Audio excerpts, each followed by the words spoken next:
अगर ये सोचो कि पत्नी तुम्हारे अनुकूल चले, तुम्हारे अधीन चले, ऐसा क्यों चले? तुम्हारी नौकर थोड़ी है। जैसे पुरुष शरीर में तुम उसके पति हो, ऐसे स्त्री शरीर की वही जीवात्मा भगवान का अंश है, वो अर्धांगिनी है। उसकी भी कुछ मनोवृत्तियां, तुम्हारी भी मनोवृत्तियां। तुम अपनी मनोवृत्तियों को झुकाओ क्योंकि तुम सत्संगी हो। भगवत मार्ग के पति को झुकाकर उसे प्रेम में अधीन करो। शासन करने का अधिकार थोड़ी। जैसे लोग समझते हैं ना कि पत्नी एक साधारण चीज नहीं। जो जीवात्मा तुम हो वही जीवात्मा वो है। वो स्त्री शरीर में, तुम पुरुष शरीर में, और दोनों एक मित्र बन करके भगवत सलाह लेकर चलो मार्ग में। इन गुण है माया के। हो सकता है तमोगुण स्वभाव, रजोगुण स्वभाव, तो तुम्हारे भाग्य के कर्माधीन होकर वो पत्नी बनी आके ना निर्वाह करो। भक्त हो ना, इसलिए कह रहे लड़ो मत, मारो पीटो मत। अच्छी बात बता दी, नहीं मान रही तो जैसे हमारे शरीर में रोग है हम सह रहे ना, ऐसे उसको ये मानकर कि प्रतिकूलता सहने के लिए भगवान ने मुझे दिया। तुम्हारा भजन बनेगा, तुम्हारा भाव बन। अगर बिगड़ गया तो फिर रात दिन उसी घर में रहना, जलो और द्वेष करो। भजन वजन तो सब चला जाएगा, तेरे दिल लात जूता होंगे, कोई मार्ग नहीं मिलेगा। ये बहुत गंदी बात है जो स्त्रियों को कोई नीचा समझता हो या स्त्रियों को अपनी दासी समझता हो।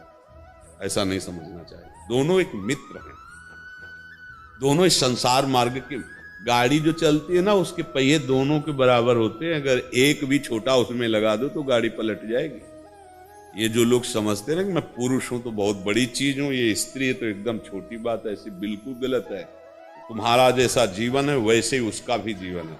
हाँ, एक मित्र यदि गलत मार्ग का अनुसरण करे तो हम समझा सकते हैं, हम उसको उपदेश कर सकते हैं, उससे हाथ जोड़ सकते हैं, थोड़ा शासन दिखा सकते हैं। पर हम ये नहीं है कि वो हमारी मतलब अनुकूल चले, हमारे अनुकूल, क्योंकि उसकी भी तो अनुकूलता है। किसी को भी अनुकूल करने के लिए देखो, तुकाराम जी की पत्नी इतना सब करती थी ना, और सबसे पहले भगवत साक्षात्कार जानते हो किसको हुआ? तुकाराम की पत्नी को। सबसे पहले भगवत, तुकाराम से भी पहले उनको भगवत साक्षात्कार हुआ, क्योंकि उनकी पत्नी थी, एक महाभागवत की पत्नी थी। ये सब करती थी, पर एक बात थी, भोजन बिना उनको पवा नहीं पाती थी। बस एक बात, तो कुछ भोजन लेकर के जा रही थी तो बड़ा कांटा को। पहले तो कहीं भी तुकाराम जी बैठकर भजन करते तो ढूंढती रहती थी। एक दिन काम थक गई ढूंढते ढूंढते, किधर जब मन आता चले जाते हो, मैं कैसे जानूं? तो उनका चौराहे में जाके कान लगाना, जिधर की भूमि से विट्ठल विट्ठल आवाज उधर चली आना, वहीं मैं बैठा मिलूंगा। तो कैसा नाम जापक महापुरुष है कि भूमि बोलती, जिधर से चरण गए ना वहां की भूमि बोलती विट्ठल विट्ठल। तो उधर जा रही थी तो पहाड़ में बैठे हो भजन कर रहे थे, तो इतना बड़ा बमूल का कांटा, अब चला न जाए, बड़ा कष्ट। ठाकुर जी आगे कहा कि अच्छा कांटा लग गया, मैं कांटा निकाल देता हूं। इतना प्यार, अब कांटा कैसे निकले हाथ से?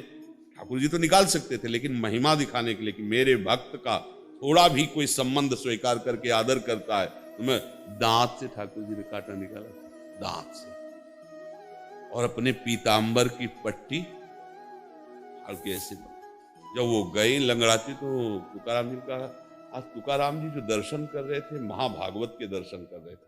अब पत्नी पत्नी ले रही, कृष्ण साक्षात्कार की, तो उनका कि आज विशेष आनंद मिल रहा आपके आप लंगड़ा कैसे रहे? तो उनका कांटा लग गया। फिर बोले एक आया था, सांवला सांवला था, और वो तुकाराम जी के आंसुओं की प्रभु प्रभु कितने कृपाल। तो उन्होंने बताया दांत से कांटा ले। तो और आप भजन करो, आप भक्ति में डूबो, तो आपके संबंध से उसका स्वभाव क्या, उसका जीवन परिवर्तन हो जाएगा। द्वेष नहीं करना अपने शरीर। मान लो हमारी किडनी फेल है, अब क्या करें? सह रहे ना, डायलिसिस अभी थोड़ी देर बाद जाए, भोगना है ना। मान लो हमारा कोई प्रारब्ध कर्म है, उसी की बुद्धि में बैठ के भोगवा रहा है। नहीं, अभी वो बुद्धि अनुकूल हो जाए, समझना, जो हमारे प्रतिकूल अभी अनुकूल हो जाए, तो अभी तुम उसके राग में बंध जाओगे। ठाकुर जी बड़े कृपालु, राग में ना बंधो, भजन में आगे बढ़ो और अपना भोग भोग लो जो तुम्हारे कर्मों का बसान। लड़ाई झगड़ा ये बिल्कुल सत्संगी को नहीं करना चाहिए। झगड़ा करना, चार लोग जाने कि तुम्हारा पत्नी में बैर भाव, ऐसा बिल्कुल नहीं। तभी हमारे शिष्य, तभी हमारी धर्म मर्यादा का पालन कर सकते हो। समझ रहे ना?